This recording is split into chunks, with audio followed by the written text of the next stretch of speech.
10. Open wounds. 8. Chase sat under a tree near the lookout.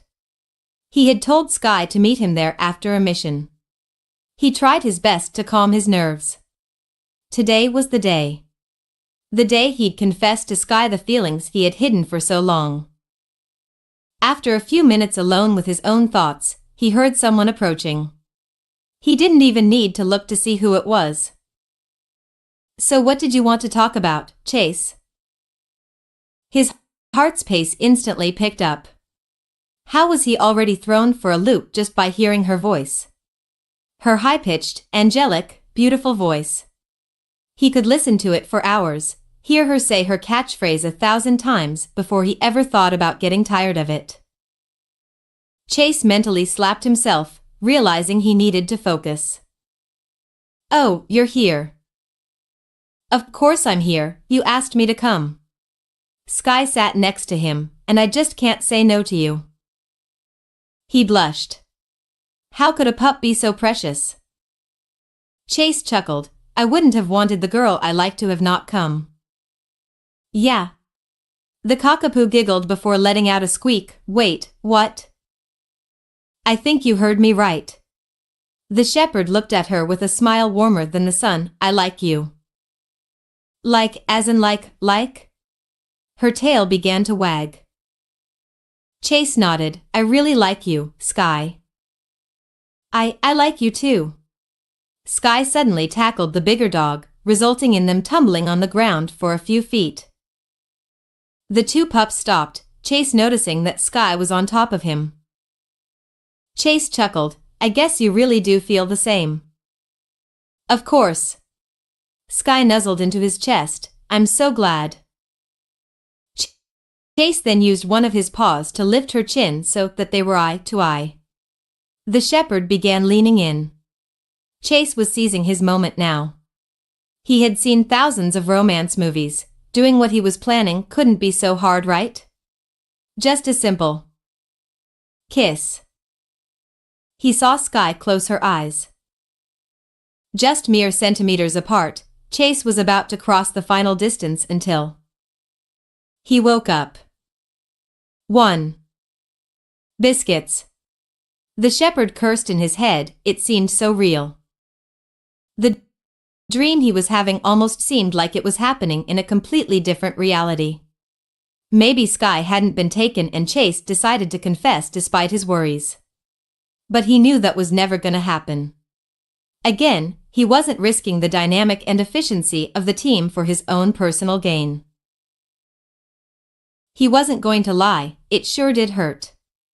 But he took an oath to the PAW patrol, and would want nothing more but to make sure it flourishes in the coming years and maybe even after Ryder and the pups get too old for rescues. Perhaps then, he'd be able to confess to his crush. 5. But that seemed a really long time away. He took a moment to register his surroundings. He was currently laid on the seats in the air patroller, a blanket covering most of his body. It was apparently the middle of the night, as the inside as well as the outside were completely dark, only the moonlight from outside illuminating small areas of the interior.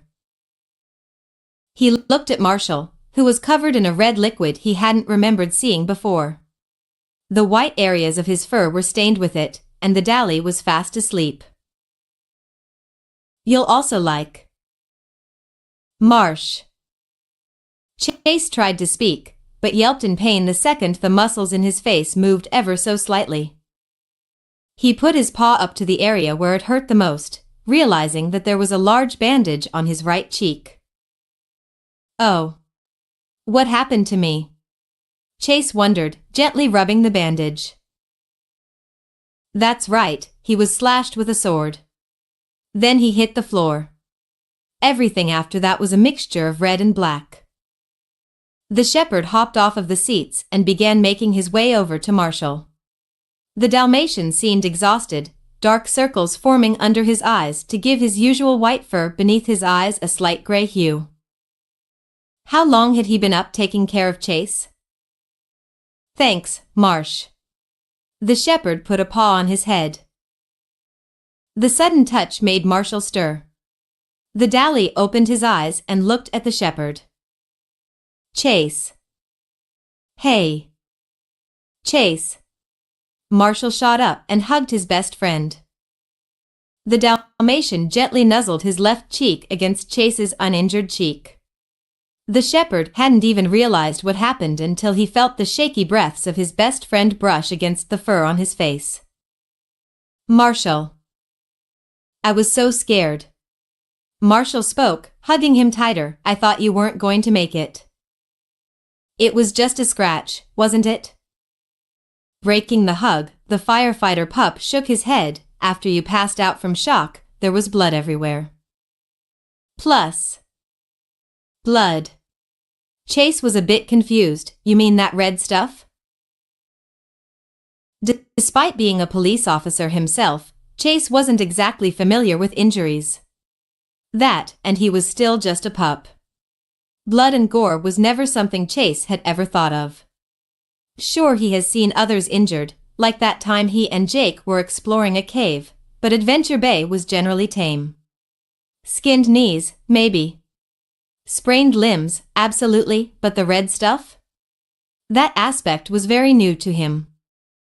Arshall nodded. Yes, the red stuff. Am I okay? The shepherd began to get a bit scared. You're stable, so I guess that's a good thing. The Dalmatian's eyes remained glued to the floor.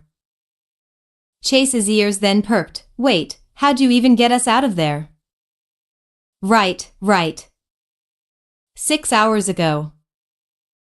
A night pup was suddenly launched out of the room by a strong stream of water, hitting the wall adjacent to the doorway. Ha! Take that.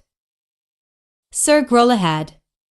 Sir Pupsival cried out before turning his attention back to the furious Dalmatian. Marshall's eyes narrowed. 3 more pups to fend off. Maybe that would give him an opportunity to get to Sweetie's pup bed. He still wondered why Chase wanted him to get under it, but he had no other choice. Either way, he trusted his best friend, and wouldn't doubt him for a second. Come on. Marshall bellowed, jumping forward and landing on his right forepaw in a handstand. Launcher, engage. He was glad he had been practicing his pup-pup boogie skills, especially on a specific song that required him to learn a specific skill to win at it. Sure, it was a crazy plan, but it would give them enough time for him to grab Chase and make a run for it. Breakdancing. The Dally got onto his stomach before spinning himself around, splashing his high-powered water cannon in all directions around himself and the unconscious Chase. This plan managed to send the remaining 3 knights flying into the nearby walls. Marshall then sat back up, his eyes swirling. Maybe he should have focused on keeping himself from being dizzy. Looks like that plan really spun into something bad. He quipped before focusing his vision. Wobbling over to Chase, he picked the shepherd up and carried him over to Sweetie's pup bed. I hope you were right about this. With a shout, Marshall turned around and used his hind legs to buck the pup bed off of where it had been originally sitting. This led to Marshall discovering that there was a secret tunnel placed under Sweetie's bed. He didn't know where it led, but it was better than where they were. They're getting away. Well, it's now or never. Marshall grabbed Case and jumped down the tunnel. 3. Present. Where'd the tunnel lead? Chase inquired. Sweetie's pup house outside the castle. Marshall answered. There were papers and drawings scattered everywhere. There might have been some clues as to where Sweetie took Sky. Please tell me you didn't leave them there. The Dalmatian smirked. Check your pup pack. Chase slammed his pack onto the floor of the air patroller, opening it up soon afterwards. His pup pack was bursting with different papers picked up. The shepherd could have sworn that it was Christmas, seeing all of the papers stuffed in his pack. Now all they had to do was look through it. All of it. I found something. Chase whipped his head around to look over at a grinning Marshall. What did you find? Check it out. Marshall began to walk toward Chase, but slipped over a stray piece of paper before he crashed into his best friend. I'm good. But I'm not. Chase, who was beneath the dally, groaned. Whoops, my bad. He chuckled. Marshall had always wondered why he was so clumsy at some of the most important moments. He even wondered how he had never had any injuries from all of his slips. It seemed like he was the only one not being injured by his clumsy actions. So, what did you find? Chase asked, getting up from the floor.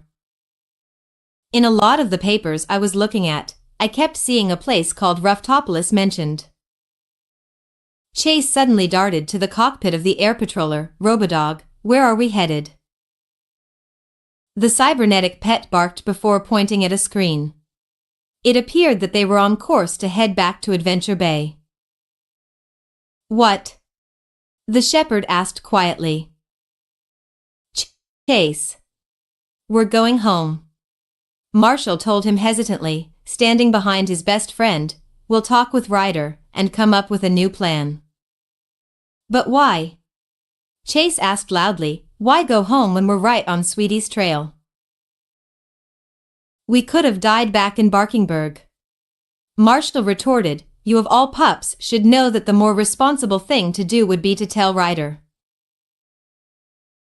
The two pups had found themselves in a strange situation.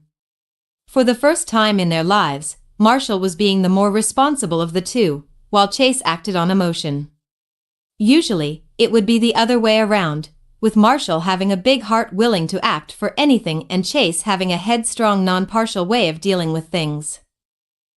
1. But Chase was able to understand how Marshall would feel in these instances. His mind became a battlefield. It seemed that the desires of his heart began a siege on the fortress that was the shepherd's mind. He had always been the most loyal and obedient of the pups, yet here he was, getting ready to tell Marshall that he didn't want to follow Ryder's orders.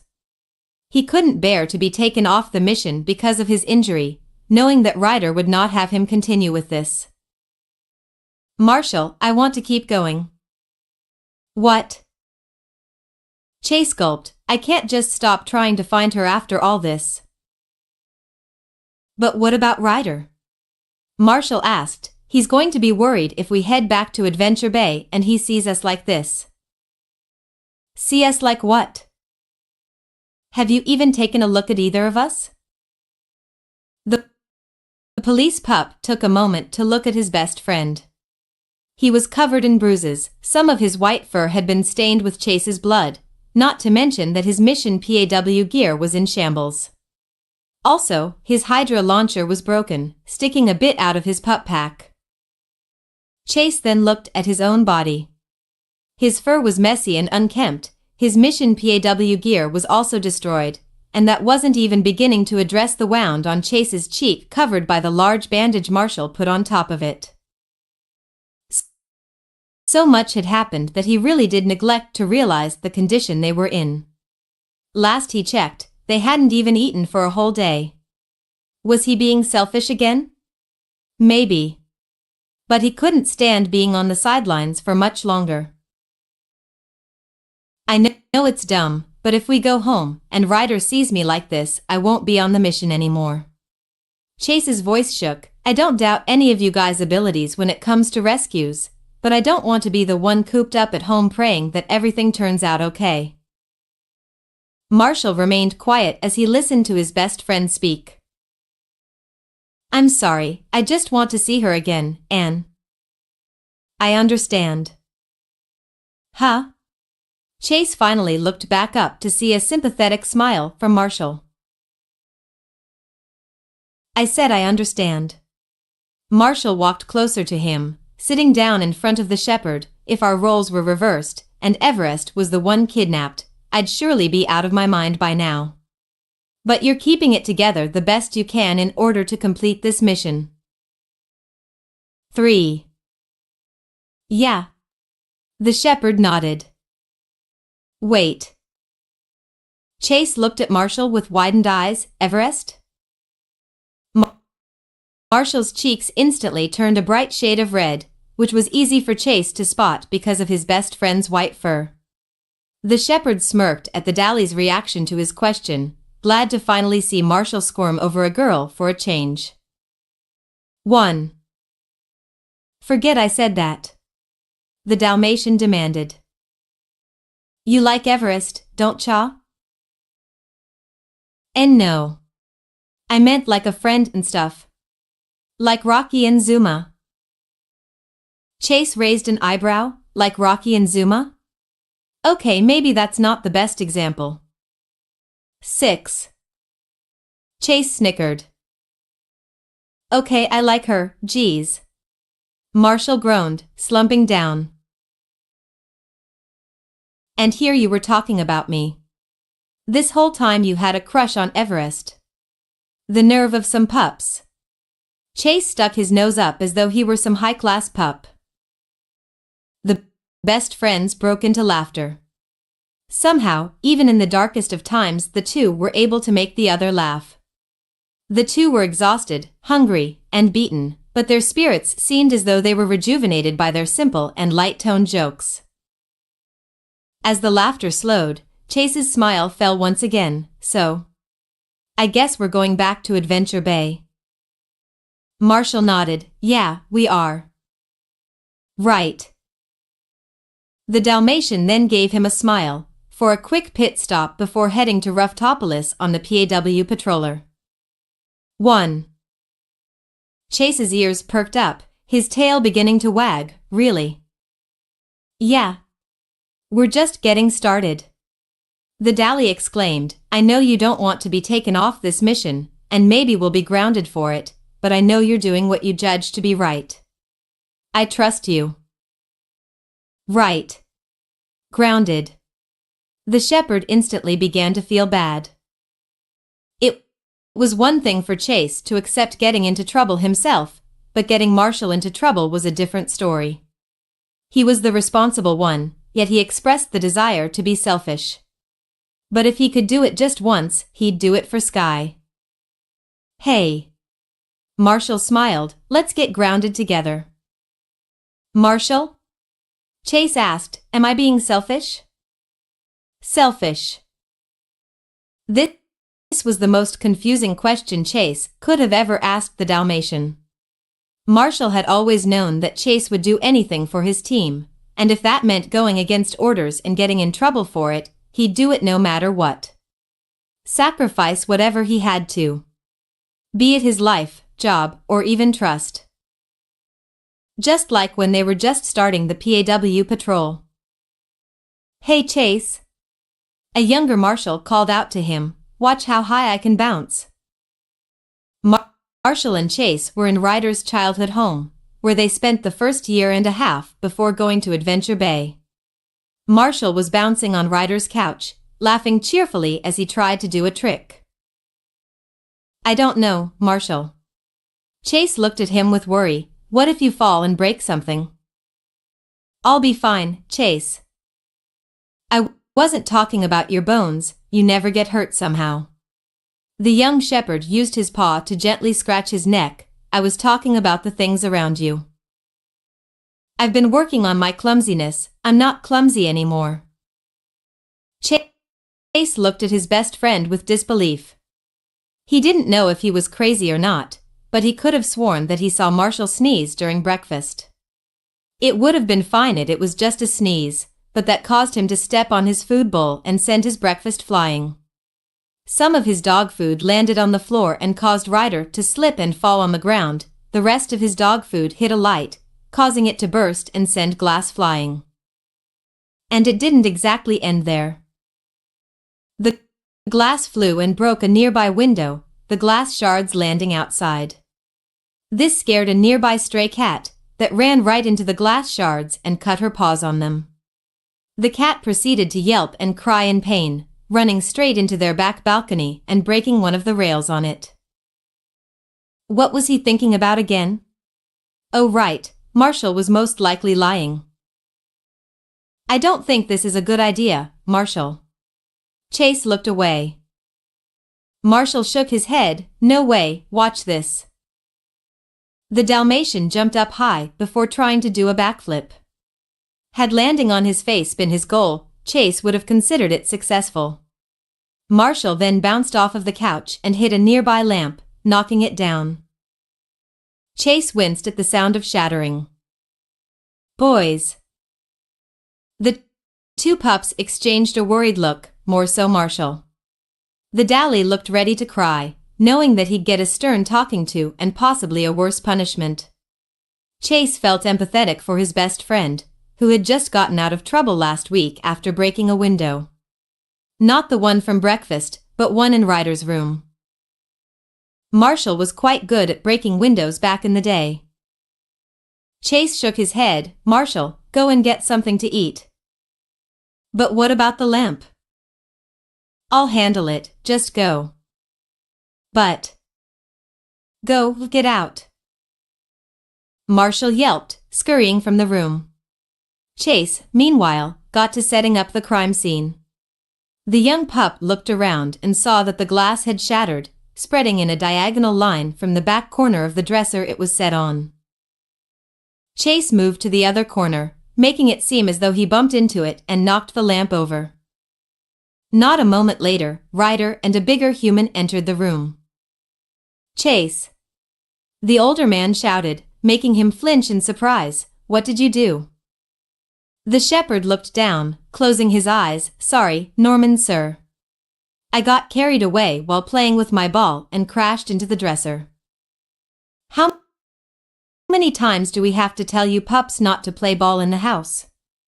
Norman asked, sharp daggers being glared into Chase's back. I'd expect this from Marshall, but not you, Chase. You're supposed to be better than this. If you want to be the second in command of the PAW patrol, then you have to show that you can follow the simplest of directions, like not playing ball in the house. I know, I'm sorry. Chase by far wasn't a great liar. But with evidence like this, even fumbling his performance wouldn't dispute what he said. Marshall, meanwhile, was listening to the tongue-lashing Chase was receiving for the crime he never committed. He didn't know what Chase was thinking when he told Marshall to leave, but now it was clear that he was taking a dive for his sake. His performance could have needed a bit more practice, but who was really keeping track of that? Ryder kneeled down to Chase. Chase, I know that getting in trouble is rare for you, but that doesn't mean we're going to treat you any differently from when I'm punishing Marshall. He nodded. You're grounded until further notice. Norman told him that, and it's going to take some time for you to be considered as trustworthy enough for the position of second in command. Chase clenched his teeth. Yes, sir. Marshall winced. That was a brutal blow. They all knew that being the second in command is all Chase ever aspired to be. The Dalmatian couldn't let this go any further. Chase, Marshall began to walk out from the doorway, but was met with a harsh glare from the to-be police pup. Almost as if saying with his eyes, don't you dare move. Chase didn't want to see Marshall in trouble again like this. But this was only a one-time thing. The little Dally needed a break from his own mistakes. Marshall wore a heartfelt smile, thinking of the childhood memory. You've always been looking out for me, and I think it's about time that I return the favor and help you find your princess. Princess. Chase's face turned a hot pink. Marshall held out a paw for him to shake. Let me get in trouble for you. Just this once. The shepherd took a breath. Okay. Chase reached out and shook his paw. Let's find her, together. Continue to next part.